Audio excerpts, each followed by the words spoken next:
যে আপনি নামাজ পড়াইতে যাবেন না, আজান দিতেও যাবেন না। কেন? যে আপনার বয়স হয়ে গেছে, আপনি দাঁড়িয়ে থাকতে পারেন না। তা আপনি কেন লোকের এরকম ধরনের কথা শুনছেন? আপনি কেন যাচ্ছেন? আমি কথা আমার আব্বাকে বলছি যে আমি ও নামাজ পড়ে বাড়ি গেছে, বাড়ি থেকে হাটে আসতো,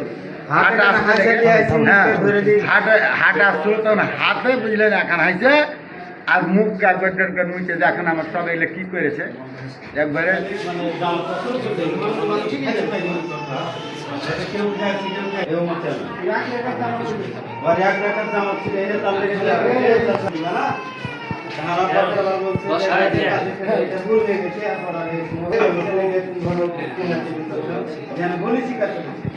আর যাই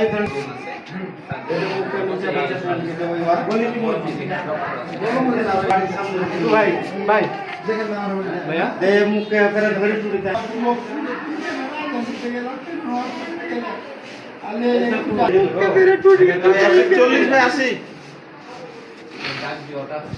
হলো আমরা নামাজ পড়তে গেছি, মানে আগে 2-3 জন আজান দিয়েছি। তা আমার আব্বা, আমার মা মারা গেছে, তো আমার আব্বা আমার বাড়িতে খায় থাকে। তো আমার আব্বা কাছে, আর বাবা যে আজান দেয় সে তো আজকে কুণ্ডে গিয়েছে, তো আমাকে দায়িত্বটা দিয়ে গেছে। তো মুড়ি টুড়ি খাওয়াটাও হয়েছে, খাওয়াটার পরে আমার আব্বা উঠে গেল, আমার মুড়ি খাওয়া হয়ে গেছে, আম্মা আমার আব্বার পিছিয়ে পিছিয়ে গেল। তো 2-3 জন কিন্তু আজান দেওয়া হয়ে গেছে, যে আমার আব্বা আজান দিয়েছে। আজান দিয়া 1 রাকাত মানুষ মসজিদ গোটায় হয়ে গেছে, তখন নামাজ শুরু করেছে। এর কাছে যারা একটু পিছিয়ে পড়েছিল, একটু 2 মিনিট হয়তো দেরি হয়েছে, যারা পিছিয়ে পড়েছিল তারাও নামাজ হয়তো 1 রাকাত পায়নি, কে হয়তো 2 রাকাত পায়নি, এই ধরনের দিয়ে তখন এই উমর আলী কয়েছে, হ্যাঁ কেউ ওকে নামাজ পড়াইতে বললে, কে আজান দিতে বললে লোককে খাইতে দিবে না, কিছু করতে দিবে না, ও আজান দিলে কেন, নামাজ পড়াইলে কেন, এই কথা বলছে। আমি কোনো কথা দোষের চালাচুরি করলো না, কিছু করিনি। ও বাড়ি চলে গেলো, বই কাটাকে বাড়ি চলে গেলো। তারপর আমার আব্বাকে বলছি যে তো আপনাকে যে মানা করি যে আপনি নামাজ পড়াইতে যাবেন না, আজান দিতেও যাবেন না। কেন? যে আপনার বয়স হয়ে গেছে, আপনি দাঁড়িয়ে থাকতে পারেন না। তা আপনি কেন লোকের এরকম ধরনের কথা শুনছেন? আপনি কেন যাচ্ছেন? আমি কথা আমার আব্বাকে বলছি যে আমি ও নামাজ পড়ে বাড়ি গেছে, বাড়ি থেকে হাটে আসতো, হাটে আসছিল, তখন হাতে বুঝলেন এখন হাইছে আর মুখ একবার মুখে দেখেন আমার সব এগুলো কি করেছে একবারে করে গলা তোমার কাছে হাইছে ধরে দিয়েছে।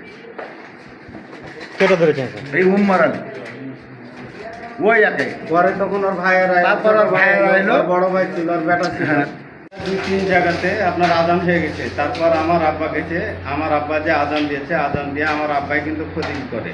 তো ওই নামাজ পড়াইতে লেগে করেছে কি, ওই উমর চেয়ারম্যান 1 রাকাত মনে জামাত পায়নি, না পাওয়ায় ও কিন্তু যেমনই জামাতটা শেষ হয়েছে তেমনই বলছে যে তুমি আজান দিলে কি ছেলে, আর আজান দিলে তো নামাজ কি ছেলেকে শুরু করলে, মানুষকে খেতে দিবে না, এই দিবে না সেই দিবে না করে চিল্লে চাচ্ছে, কিন্তু বাড়ি চলে হলো।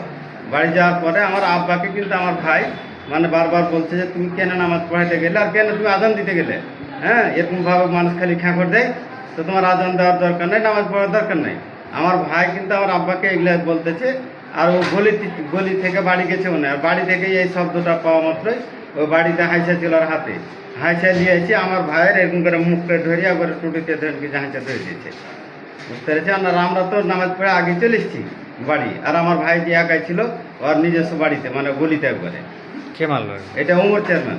তারপরও তো ওর ছোট ভাই ছিল, ওর বেটা ছিল, আর ওর বড় ভাই ছিল। ওরা সবাই মিলে তখন একত্রিত হয়ে তখন এরকমভাবে অন্যায়টা করে দিয়েছে।